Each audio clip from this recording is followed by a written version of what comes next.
राधे राधे। भौमासुर का उद्धार और 16,100 राज कन्याओं के साथ भगवान का विवाह।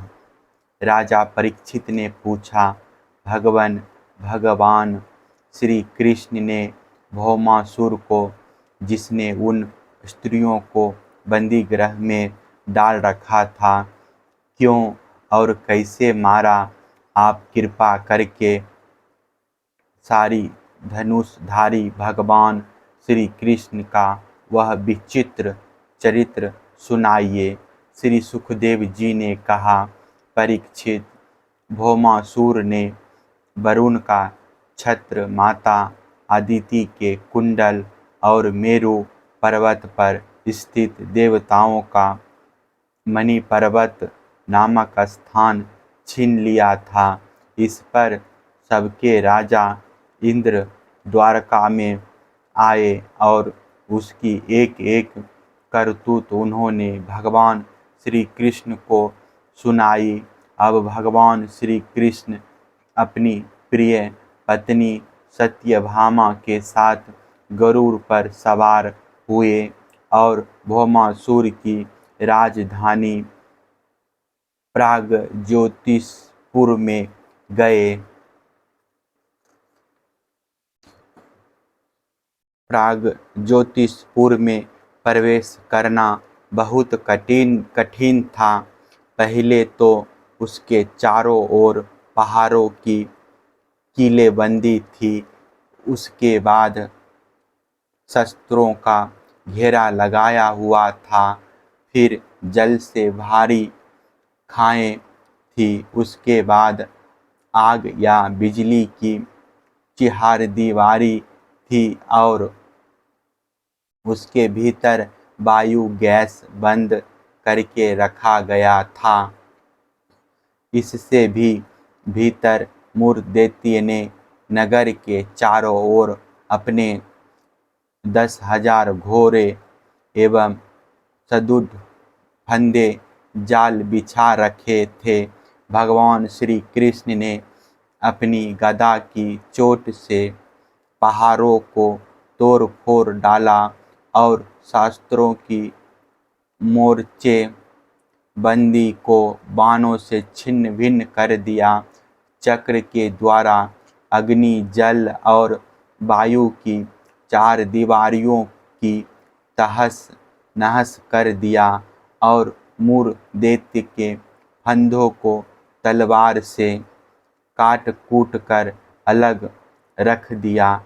जो बड़े बड़े यंत्र मशीनें वहाँ लगी हुई थी, उनको तथा वीर पुरुषों के हृदय को शंखनाद से विदीर्ण कर दिया और नगर के परकोटे को गदाधर भगवान ने अपनी भारी गदा से ध्वंस कर डाला।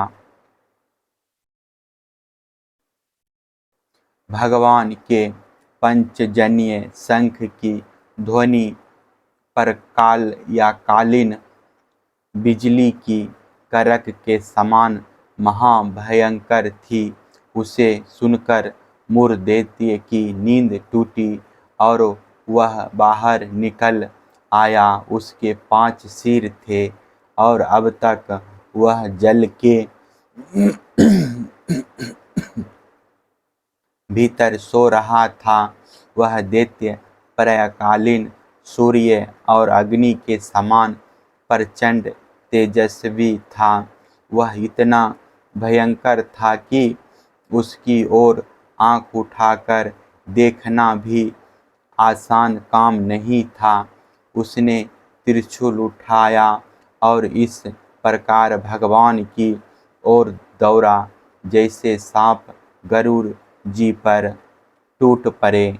उस समय ऐसा मालूम होता था मानो वह अपने 5 मुखों से त्रिलोकी को निगल जाएगा। उसने अपने त्रिशूल को बड़े वेग से घुमाकर गरुड़ जी पर चलाया और फिर अपने पांचों मुखों से घोर सिंहनाद करने लगा।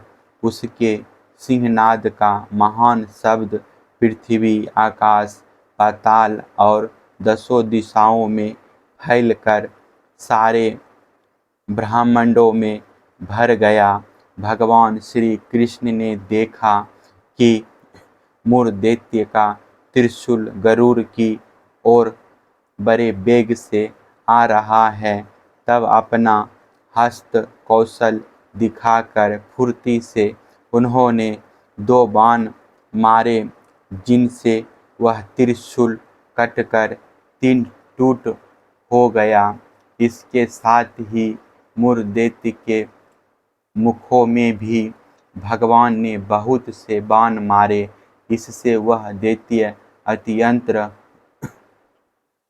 क्रुद्ध हो उठा और उसने भगवान पर अपनी गदा चलाई, परंतु भगवान श्री कृष्ण ने अपनी गदा के प्रहार से मूर दैत्य की गदा को अपने पास पहुँचने के पहले ही चूर चूर कर दिया। अब वह अस्त्रहीन हो जाने के कारण अपनी भुजाएं फैलाकर श्री कृष्ण की ओर दौड़ा और उन्होंने खेल खेल में ही चक्र से उसके 5 सिर उतार लिए।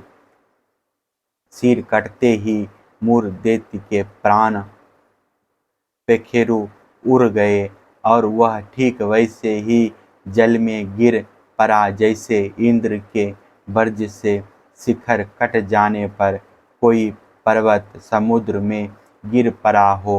मूर दैत्य के 7 पुत्र थे, धर्म, अंतरिक्ष, श्रवण, विभावसु, वसु, नभस्वान और अरुण।